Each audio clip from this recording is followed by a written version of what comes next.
Yes, T V Prasad, നമ്മൾ ഈ വാർത്താപ്രഭാതം തുടങ്ങുമ്പോൾ വളരെ പോസിറ്റീവായ ഒരു സഹജീവി സ്നേഹത്തിൻ്റെ ഒക്കെ ഒരു വീഡിയോ കാണിച്ചുകൊണ്ടാണ് തുടങ്ങിയത്. പക്ഷേ ദൗർഭാഗ്യകരമായി നമ്മൾക്ക് ആദ്യ വാർത്ത പോകേണ്ടി വരുന്നത് ഷാരോൺ വധക്കേസിലാണ്. ഇന്ന് വിധിയാണല്ലോ അല്ലേ? അതെ അതെ അതെ, ഇന്നാണ് ആ വിധി. അതായത് 2022 ഒക്ടോബറിലാണ് ഈ സംഭവം നടന്നത്. അതായത് ആ സമയത്ത് വലിയ വിവാദമായിരുന്നു, നിങ്ങൾക്ക് ഓർമ്മയുണ്ടോയെന്നറിയില്ല. അതായത് ജ്യൂസിൽ വിഷം കലക്കിയ, അതായത് ഒരു ജ്യൂസ് ചലഞ്ച്, അതിൻ്റെ വീഡിയോ ഓർമ്മയുണ്ടല്ലോ അല്ലേ?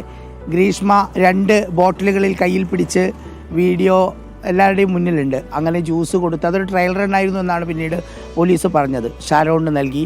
അപ്പോൾ യഥാർത്ഥത്തിൽ ഷാരോണിനെ വീട്ടിലേക്ക് വിളിച്ചു വരുത്തി കഷായത്തിൽ വിഷം കലർത്തി നൽകുകയായിരുന്നു. ദൃക്സാക്ഷി ഉണ്ടായിരുന്നു ആ കേസിൽ, നല്ല സാക്ഷിമൊഴികൾ ഉണ്ടായിരുന്നു, സാഹചര്യ തെളിവുകളുണ്ടായിരുന്നു. എല്ലാം കൊണ്ടും പ്രോസിക്യൂഷൻ ആ കേസ് വളരെ നന്നായി ചെയ്തു എന്ന ആത്മവിശ്വാസത്തിലാണ് പ്രോസിക്യൂഷനുള്ളത്. 2022 ഒക്ടോബറിൽ സുഹൃത്തായിരുന്നു, കാമുകനായിരുന്നു ഈ ഷാരോണുമായിട്ടുള്ള അടുത്ത ബന്ധം.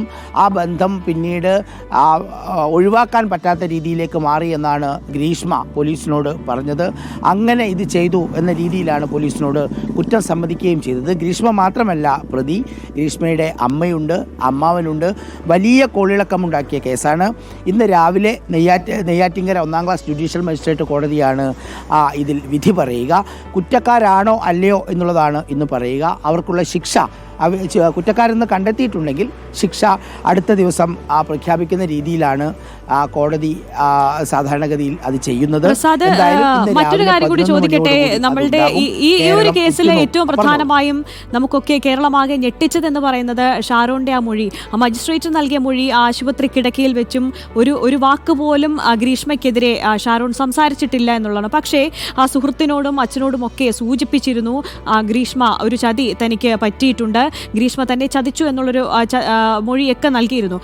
ഈ പല തവണ തെളിവെടുപ്പിന് കൊണ്ടുപോകുമ്പോഴൊക്കെ ഗ്രീഷ്മ പക്ഷേ വളരെ കൂളായി താൻ ഇങ്ങനെയാണ് ചെയ്തത്, താൻ ഇവിടെയൊക്കെ പോയി ഈ പാലത്തിനടിയിലൊക്കെ ഞങ്ങൾ വന്നിരുന്ന് സംസാരിച്ച് വളരെ കൂളായി ചിരിച്ചുകൊണ്ട് പോലീസിന് കാര്യങ്ങളൊക്കെ വ്യക്തമാക്കി കൊടുക്കുന്ന ഗ്രീഷ്മയാണ് കണ്ടത്. ഏതെങ്കിലും ഘട്ടത്തിൽ ഈ ഗ്രീഷ്മ ഈ മൊഴി മാറ്റി പറഞ്ഞിട്ടുണ്ടോ? എന്താണ് ഗ്രീഷ്മ അവസാനം വരെയും നൽകിയ ഒരു മൊഴി?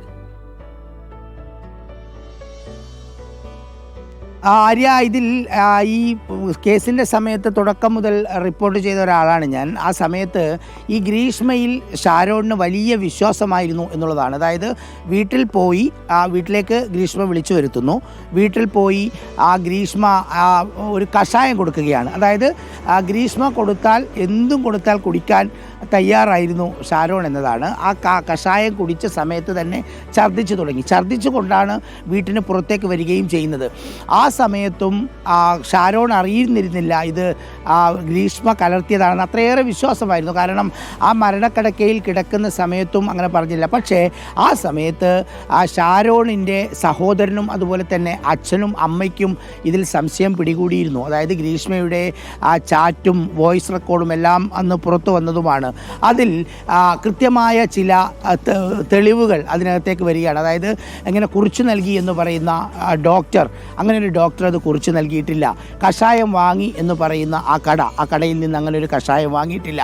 തുടങ്ങി ഒരുപാട് കാര്യങ്ങളിൽ വലിയ അവ്യക്തതകൾ ഉണ്ടായി. പിന്നീട് നേരത്തെ ആര്യ പറഞ്ഞതുപോലെ തന്നെ പോലീസിൻ്റെ തെളിവെടുപ്പ് സമയത്ത് ഓരോ സ്ഥലങ്ങളിലും കൊണ്ടുപോയി, കടപ്പുറത്തും അതുപോലെ തൃപ്പരപ്പിലും സൂചിപ്പിക്കുന്ന പോലെ തന്നെ ഗ്രീഷ്മയുടെ വിധി ഏറ്റവും നിർണായകമായ ഒരു ദിവസത്തിലേക്കാണ്